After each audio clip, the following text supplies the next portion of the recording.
competence is the ability to process and use linguistic devices like language in an effective way. If I say, go to the store and buy me a lamp, and I'm not very specific, you could come back with any lamp. You probably wouldn't come back with this lamp. So that would not be very effective communication. I would need to better explain myself, right? So being an effective communicator means putting out my message and having other people actually understand what I intended to convey. So there's different types of verbal communication competence, and one is context specific. So things like, am I great at comforting people? Am I good at giving advice? Am I good at making people laugh? But there's also some general ideas about what makes a competent verbal communicator. So the first is semantic competence, and this is really the study of effective communication at the word or the morpheme level. So very small, do you know what things mean, right? So like dictionary definitions is part of this type of verbal competence. So there's two types of meaning that are important in semantic competence. The first is denotative meaning. This is the dictionary meaning of words. So let's go back to my lamp example. So you think of the dictionary definition of a lamp, which I happen to have in front of me. It is a device for giving light, either consisting of an electric bulb together with its holder and shade, or a cover. There's your definition, right? It gives off light. The connotative meaning, however, is the private meaning. It's your individual meaning of the word lamp. So if I had just asked you to think of a lamp, the lamp that you're picturing in your mind is probably different from the lamp I'm picturing in my mind. Another good example of connotative meaning is the meaning of love. We see this on TV a lot where people have different ideas about what love means, and it can get them in a lot of trouble. So we already have different connotative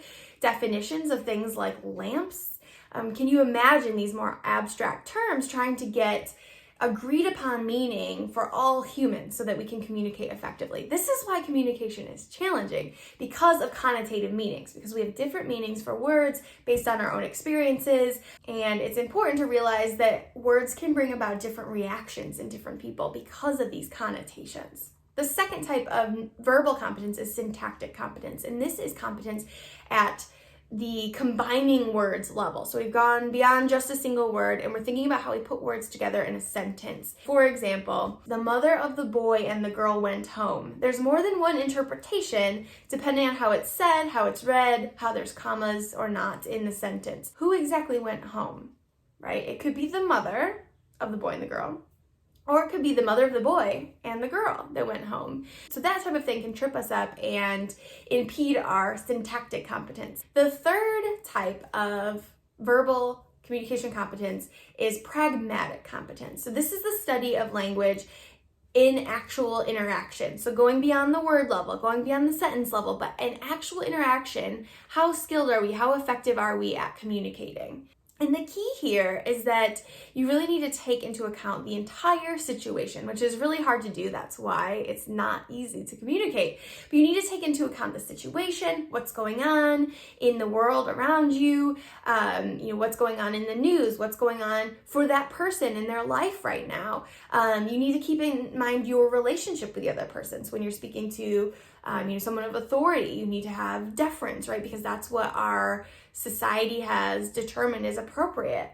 Also your self-image and their self-image. And so there's a lot of different rules and kind of layers of meaning going on in any interaction. And so being good at taking all of that in and making effective messages is being good at pragmatic competence. Verbal competence is the ability to process and use linguistic devices like language in an effective way. And we can be good at this in context-specific ways like comforting, giving advice, persuading people, and also in general ways. So again, at the word level, the sentence level, and the interaction level.